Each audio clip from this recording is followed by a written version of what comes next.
then that little spark will just, the winds of doubt will blow it out. But in this space that we've made sacred through our intention and through our coming together and clearing things out and making it special. The feedback is important because then you get not only reflection of what you've been working on, but also some ideas from everyone else who's been there brainstorming for the last couple of hours. What works for getting motivated is feeling organized. And I think back to our sessions when we would meet up at these cool coffee shops or like that really neat warehouse in the arts district or wherever, and we even had other people involved with this 12-week-year project, and we had bullet points and summaries of the book so we could refresh ourselves, and then we'd be there with our dot journals and just spend an hour or two sipping cortados and writing and planning and visioning and leaving there feeling like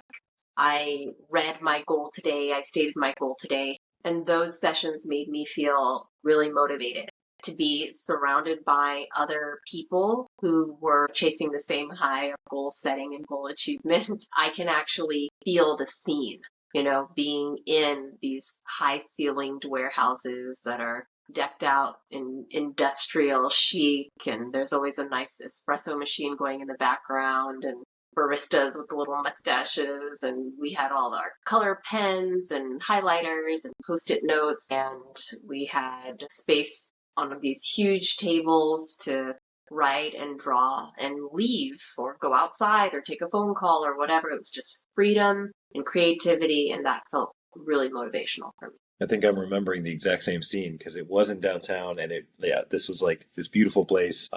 I only went there like 2 or 3 times, but I remember, like everything else in LA, it went out of business. It's now something else, hopefully. Yeah, right. Has another name. Yeah. That to me sounds like an important ritual. You're going from the unprepared state to this, maybe sacred is the word, Could be important, significant kind of ritual. We've carved out some time and space in our lives in order to just do this. That makes the thing more valuable. It's not just like, I'll get to it when I get to it. It's like, we actually came here for a purpose. Mm-hmm. It's like going to a workshop, and then afterwards you hold up your little piece of pottery, your little kind of oblong piece of pottery or whatever, and you're like, you're so proud of this thing that you made, or this like wine and paint kind of night. And you're like, look at my picture, look at my sailboat. Yes. It gives weight to the goal itself, because when you create a sacred space and allow the ritual to take place, it makes it special enough to want to follow. We talked a little bit about the ritual aspect of it, like the specialness of it, the community aspect of it, like doing that with other people and having other people know what you did, and maybe even sharing that with people helps it sink in and makes it more real. It's not just a figment of our imagination. It's not just something like, I'll get to it when I get to it. It's a real thing. Yep. And we've actually shown a bit of vulnerability by committing to something, even if it's only public in that small circle of one or a few other people. Like, there is a certain vulnerability in saying like, hey, this is something that I really value. 100%. And I will just point to the fact that we are posting online about setting goals and not meeting them sometimes. And that to me is crazy vulnerability, because even as I edit the videos, sometimes I feel like I'm repeating the same mistakes from prior quarters. I completely agree. It's complete vulnerability. First, when you post yourself online, you're opening yourself up to the public. If no one watches the video, that sucks, because I want them to be helpful. If someone watches the video and doesn't find it helpful or doesn't like how it came across, or is just like, did I just listen to someone like me set my goal, not hit it, and then explain why I didn't hit it? Like, does anyone? There's definitely a fear and intense vulnerability that comes with putting product or content online. Yeah. And like specifically goal setting content. I think one, if people show up prepared, I think if they've got a little bit of a framework, and there was actually 5 steps or something like that. So a little bit of a plan, some separation from the rest of reality, like turning off the phone so that everyone's not interrupted. And then towards the end, some sort of clear process so that you're not figuring it all out as you go. And then towards the end, a sharing session, an opportunity to share, feedback session and support. And then one thing that works in meetings, which I think would apply here, is future-based commitment. What's the very next thing you're going to do? And maybe even some sort of check-in so that it is able to benefit from that momentum, from that shared commitment, and transition from the world of like, what a wonderful plan we all just made on our own sitting at this table to, okay, what's the first step in making it real? The feedback is important because then you get not only reflection of what you've been working on for the last couple hours, but also some ideas from everyone else who's been there brainstorming for the last couple of hours. When you're sitting in a room full of motivated people who just spent the last few hours making things a reality, like writing it into existence, then all of those things that seem hard to us seem easy because for them it's just like an everyday perfunctory whatever, post your Facebook ads kind of thing, and for us we're like, oh, Facebook ads. It's that opportunity where everyone speaks up, oh my gosh, I didn't think of that, and then you improve upon your.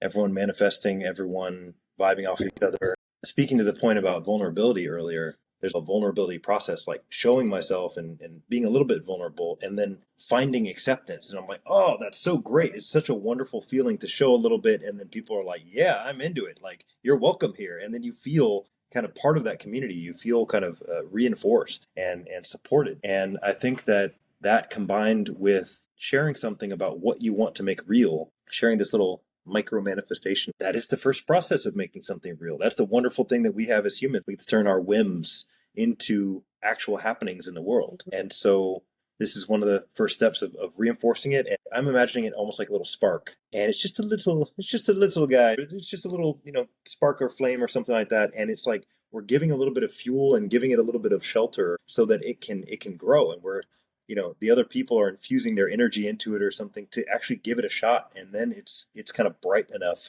for us to carry out on our own. And it might actually survive. But if it was just a thought in the middle of our mind when we were in a really rough place, when we didn't feel like we had any support, or that's probably not for me, that's probably for someone else who's better in some sort of way, then that little spark will just like the kind of winds of doubt will just, blow it out. But in this sacred space, or in this space that we've made sacred through our intention and through our kind of coming together and clearing things out and making it special, like we're actually able to, now I wish I knew how to start a campfire. Like we're really able to build this thing up a little bit, and we're not done, but it's got a good start. And we can say like, I'm excited to like kind of carry this light out forward into my life and to keep it going.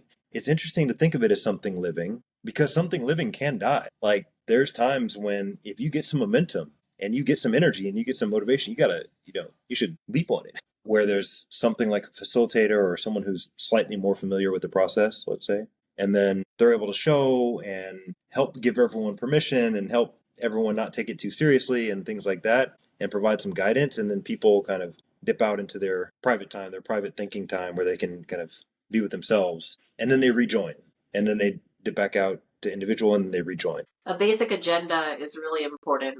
Just hey, we're all here, we're going to be sitting over there, and you guys, in about an hour, we're going to meet back up and share if you want to share. And then, we'll go from there. And we can talk about next time that we're going to meet up. It's just like a very rough agenda. Are there any sort of people that you would or would not want there especially? No, because I think you can always just create distance. So, for instance, if there's someone who's not taking it seriously or just like looking at TikToks or playing a game on their phone or something, who cares? Sit in another space and they can do what they want and you do what you want. Should this process ever be done alone, or is it better in a group? Because what we're saying is that there's value to making goal setting sacred. There's value to putting it into a ritual so that it feels important and you follow through with it. In a group, you get potentially support, and it can be more special, and you can share that experience with other people. So it comes with all those benefits. Alone, I think there is a certain amount of, let's say, freedom, and you can just really be with your own creative process if you want. You can hang out there all day. You can microdose on something and put sticky notes all over the room if that's your process, and or whatever you need to do. And so there is a certain amount of creative freedom that comes with not being observed for people who maybe get distracted by being around other people or not being observed. Some of the discovery work and some of the figuring out what's really important to me, the visioning stuff, You might need more time than a group environment might permit. Okay, last question. What materials do you need with you? I think the most important materials you need with you are sticky notes, pens, paper, more sticky notes. I think you definitely need your phone charger and your laptop charger because Okay, I have showed up to sessions like that because I needed my computer to be able to do everything I was doing. that is a good call out. And also, if you are, okay, that brings up a good point. If I just go to a random coffee shop right now and sit down, I might not actually have my goals loaded into my mind. I would probably need my laptop also. So maybe it's your journal. That might be another one that you're leafing through. And so maybe those artifacts and places where you have accumulated your thoughts over the past period. I like those huge post-it notes. They're like 2 feet by 3 feet, probably even bigger than that. They're like huge post-it notes. Yeah, And then you can just write onto them and Sharpie it. yeah, I guess it's like a disposable whiteboard. yeah. Like a tearaway kind of, yeah, When you said I imagine myself at a coffee shop, I immediately went to Verve in downtown LA with all the plants and those beautiful windows and the people. So you probably need headphones. yeah, Block yeah. out everything.